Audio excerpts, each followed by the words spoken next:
বংব্যস্ততার আরেকটা ব্লগে তোমাদের সকলকে জানাই স্বাগত। আশা করি যে যেখানে আছো খুব ভালো আছো, সুস্থ আছো।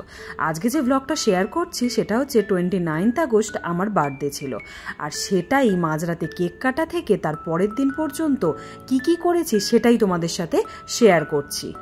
এই পুরো ডেকোরেশনটা কিন্তু আমার বর নিজে করেছিল, যদিও শেষের দিকে ওকে আমি একটু হেল্প করেছিলাম। বেচারা অফিস থেকে এসে আর পেরে উঠছিল না, তাই আমি ওকে একটু হেল্প করেছিলাম। আর এই কেকটা দেখছো, এটাও কিন্তু ওই কিনে নিয়ে এসেছিল আমার জন্মদিনে। আমি বলেই দিয়েছিলাম যে নিজের জন্মদিনে আর যাই হোক কেক বানিয়ে আমি কাটবো না। তারপরে ওকে একটু কেক খাইয়ে দিলাম।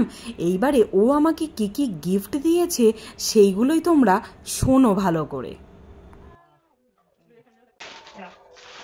পাস্তা মানে এটা হচ্ছে আমাদের কনসার্ট করতে কোলগেট বালু আর্জেন্টিনা চিকেন নুডলস স্বাস্থ্যকর আর লাস্টে একটা সব রামা। আচ্ছা, আমার জন্মদিন হলেও এগুলো হচ্ছে সব কিন্তু ওর খাবার, আমার কিন্তু কিছুই নয়। মানে ও পছন্দ করে নিয়েছে সব না, শুধু টপ রামেন কোলগেট এইগুলোই কিন্তু আমাকেও দেয়নি। আর এই যে বক্সটা দেখছো, এইটার মধ্যে ও একটা বক্স রেডি করে নিয়ে এসেছিল, যার মধ্যে ফেস ওয়াশ, সানস্ক্রিন থেকে শুরু করে ছোট ছোট টুকিটাকি আমার প্রয়োজনীয় জিনিসগুলো বক্স করে নিয়ে এসেছিল, যেটা দেখে আমি কিন্তু খুব খুশি হয়েছিলাম।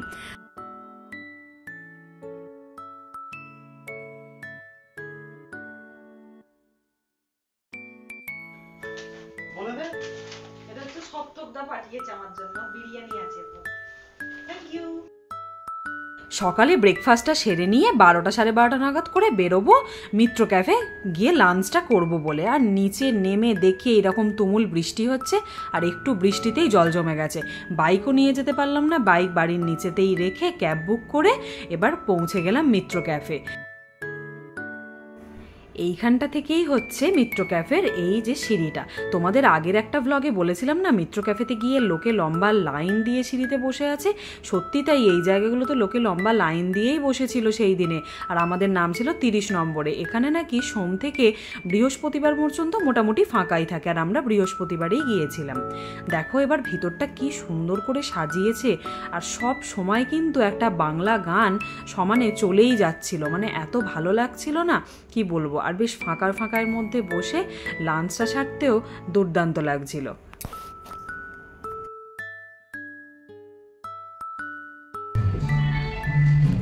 আমরা কি এবার মেনুতে নিয়েছিলাম সেটাই দেখো।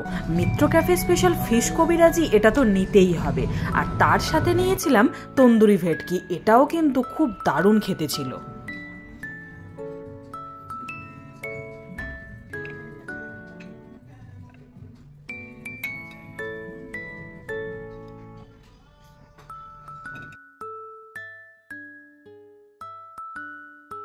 চলো আর একবার তোমাদের ভিতরটা একটু ভালো করে দেখে নিই। এই যে এই ব্যাকগ্রাউন্ডগুলো এত সুন্দর করে আঁকা রয়েছে না, আর এই যে লাইটগুলো, এইগুলোও বেশ দারুণ ছিল। এই দিকটাও চলো একটুখানি দেখিয়ে দিই। এই দেখো, এইখানে একটা ওয়াশরুমও আছে, আর সাথে এইখানটা করে এইরকমভাবে একটা আঁকা। এইখানে আমরা লাস্টে ছবিও তুলেছি, তোমাদের সাথে শেয়ার করব।